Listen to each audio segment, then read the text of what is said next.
You've come across Dracula Scroll, a real-time reading of Bram Stoker's Dracula meant to interrupt your daily doom scroll with a little bit of gothic literature. Read aloud to you as if by an older cousin, there's going to be limited editing and mistakes included. Please see my pinned post for content warnings and disclaimers. 8th of August, cutting from the Daily Graph. Pasted in Mina Murray's journal, from a correspondent. Whitby. One of the greatest and suddenest storms on record has just been experienced here, with results both strange and unique. The weather had been somewhat sultry, but not to any degree uncommon in the month of August. Saturday evening was as fine as was ever known, and the great body of holidaymakers set out yesterday for visits to Mulgrave Woods, Robin Hood's Bay, Rig Mill, Brunswick, Staithes, and the various trips in the neighbourhood of Whitby. The steamers Emma and Scarborough made excursions along the coast, and there was an unusual amount of tripping both to and from Whitby. The day was unusually fine till the afternoon, when some of the gossips who frequent the East Cliff churchyard, and from that commanding eminence watch the wide sweep of sea visible from to the north and east, called attention to a sudden show of mares' tails high in the sky to the northwest. The wind was then blowing from the southwest, in the mild degree which in barometric language is ranked number 2, light breeze. The Coast Guard on duty at once made report, and one old fisherman, who for more than half a century has kept watch on weather signs from the East Cliff, foretold in an emphatic manner the coming of a sudden storm. The approach of sunset was so very beautiful, so grand in its masses of splendidly coloured clouds, that there was quite an assemblage on the walk along the cliff in the old churchyard to enjoy the beauty. Before the sun dipped below the black mass of Kettleness, standing boldly athwart the western sky, its downward way was marked by the myriad clouds of every sunset colour, flame, purple, pink, green, violet, and all the tints of gold, with here and there masses not large, but seemingly of absolute blackness, in all sorts of shapes, as well as outlined as colossal silhouettes. The experience was not lost on the painters, and doubtless some of the sketches of the prelude to the great storm will grace the R.A. and R.I. walls in May next. More than one captain made up his mind then and there, with his cobble or his mule, as they termed the different classes of boats, would remain in the harbour till the storm had passed. The wind fell away entirely during the evening, and at midnight there was a dead calm, a sultry heat, and that prevailing intensity which, on the approach of thunder, affects persons of a sensitive nature. There were but few lights in sight at sea, for even the coasting steamers, which usually hug the shore so closely, kept well to seaward, and but few fishing boats were in sight. The only sail noticeable was a foreign schooner with all sails set, which was seemingly going westwards. The foolhardiness or ignorance of her officers was a prolific theme for the Comet whilst she remained in sight, and efforts were made to signal her to reduce the sail in face of her danger. Before the night shut down, she was seen with sails idly flapping as she gently rolled on the undulating swell of the sea, as idle as a painted ship upon a painted ocean. Shortly before 10 o'clock, the stillness of the air grew quite oppressive, and the silence was so marked that the bleating of the ship inland or the barking of the dog in town was distinctly heard, and the band on the pier, with its lively French air, was like a discord in the great harmony of nature's silence. A little after midnight came a strange sound from over the sea, and high overhead the air began to carry a strange, faint, hollow booming. Then, without warning, the tempest broke. With a rapidity which, at the time, seemed incredible, and even afterwards is impossible to realize, the whole aspect of nature at once became convulsed. The waves rose in growing fury, each overtopping its fellow, till in a very few minutes the lately glassy sea was like a roaring and devouring monster. White-crested waves beat madly on level sands and rushed up on shelving cliffs. Others broke over the piers, and with their spume spent the lanthorns of the lighthouses which rise from the end of the pier of Whitby harbour. The wind roared like thunder, and blew with such force that it was with difficulty that even strong men kept their feet, or clung with grim clasp to the iron stanchions.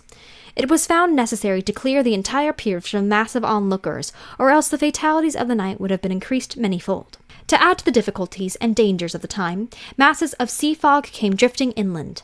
White, wet clouds, which swept by in ghostly fashion, so dank and damp and cold that it needed but little effort of imagination to think that the spirits of those lost at sea were touching their living brethren with the clammy hands of death, and many a one shuddered as the wreaths of sea mist swept by.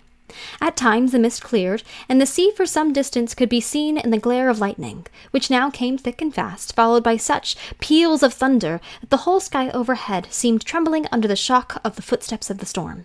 Some of the scenes thus revealed were of immeasurable grandeur and of absorbing interest, the sea running mountains high, threw skywards with each wave mighty masses of white foam, which the tempest seemed to snatch at and whirl away into space. Here and there a fishing boat, with a rag of sail, running madly for shelter before the blast, now and again the white wings of storm-tossed seabird.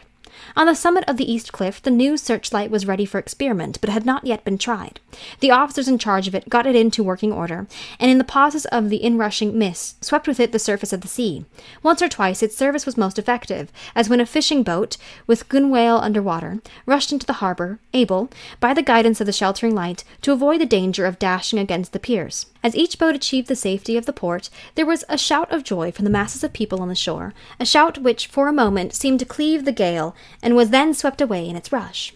Before long, the searchlight discovered some distance away a schooner with all sails set, apparently the same vessel which had been noticed earlier in the evening. The wind had by this time backed to the east, and there was a shudder amongst the watchers on the cliff as they realized the terrible danger in which she now was. Between her and the port lay a great flat reef on which so many good ships have from time to time suffered, and with the wind blowing from its present quarter, it would be quite impossible that she should fetch the entrance to the harbour. It was now nearly the hour of high tide, but the waves were so great that in their trows the shallows of the shore were almost visible, and the schooner, with all sails set, was rushing with such a speed that, in the words of one old salt, she must fetch up somewhere, if it was only in hell. Then came another rush of sea fog, greater than any hitherto, a mass of dank mist, which seemed to close on all things like a grey pall, and left available to men only the organ of hearing, for the roar of the tempest, and the crash of the thunder, and the booming of the mighty bellows came through the damp oblivion even louder than before. The rays of the searchlight kept fixed on the harbour mouth across the east pier, where the shock was expected, and men waited breathless. The wind suddenly shifted to the northeast, and the remnant of the sea fog melted in the blast, and then, mirabile dictu, between the piers, leaping from wave to wave as it rushed at headlong speed, swept the strange schooner before the blast, with all sails set, and gained the safety of the harbour. The searchlight followed her, and a shudder ran through all who saw her, for lashed to the helm was a corpse, with drooping head, which swung horribly to and fro at each motion of the ship. I wasn't expecting that, to be honest. No other form could be seen on deck at all. A great awe came on all us as they realized the ship, as if by miracle, had found the arbor, unsteered save by the hand of a dead man. However, all took place more quickly than it takes to write these words. The schooner paused not, but rushing across the harbour pitched herself on the accumulation of sand and gravel washed by many tides and many storms into the southeast corner of the pier jutting under the east cliff, known locally as Tate Hill Pier. There was, of course, a considerable concussion as the vessel drove up the sand heap. Every spar, rope, and stay was strained, and some of the top hamper came crashing down. But strangest of all, the very instant the shore was touched, an immense dog sprang up on deck from below, as if shot up by the concussion, and running forward, jumped from the bow onto the sand, making straight for the steep cliff, where the churchyard hangs over the laneway to the east pier so steeply that some of the flat tombstones, thruffstones, or through-stones, as they call them in the Whitby vernacular, actually project over where the sustaining cliff had fallen away. It disappeared in the darkness, which seemed intensified just beyond the focus of the searchlight. It so happened that there was no one at the moment on Tate Hill Pier, as all those whose houses are in close proximity were either in bed or were out on the heights above. Thus the coast guard on duty on the eastern side of the harbour, who at once ran down to the little pier, was the first to climb on board. The men working the searchlight, after scouring the entrance of the harbour without seeing anything, then turned the light on the derelict, and kept it there. The ghost yard ran aft, and when he came beside the wheel, bent over to examine it, and recoiled at once as though under some sudden emotion. This seemed to pique the general curiosity, and quite a number of people began to run. It is a good way round from the west cliff by the drawbridge to Tate Hill Pier, but your correspondent is a fairly good runner, and came well ahead of the crowd. When I arrived, however, I found already assembled on the pier a crowd, whom the coast guard and police refused to allow to come on board. By the courtesy of the chief boatman, I was, as your correspondent, permitted to climb on deck, and was one of the small group who saw the dead seaman whilst actually lashed to the wheel. It was no wonder that the coast guard was surprised, or even awed, for not often can such a sight have been seen. The man was simply fastened by his hands, tied one over the other, to a spoke of the wheel. Between the inner hand and the wood was a crucifix, the set of beads on which it was fastened being around both wrist and wheel, and all kept fast by the binding cords. The poor fellow may have been seated at one time, but the flapping and buffeting of the sails had worked through the rudder of the wheel and dragged him to and fro, so that the cords with which he was tied to had cut the flesh to the bone. Accurate note was made of the state of things, and a doctor, Surgeon J. M. Caffin, of 33 East Elliot Place, who came immediately after me, declared after making an examination that the man must have been dead for quite 2 days. In his pocket was a bottle, carefully corked, empty save for a little roll of paper, which proved to be the addendum to the log. The Coast Guard said that the man must have tied up his own hands, fastening the knots with his teeth.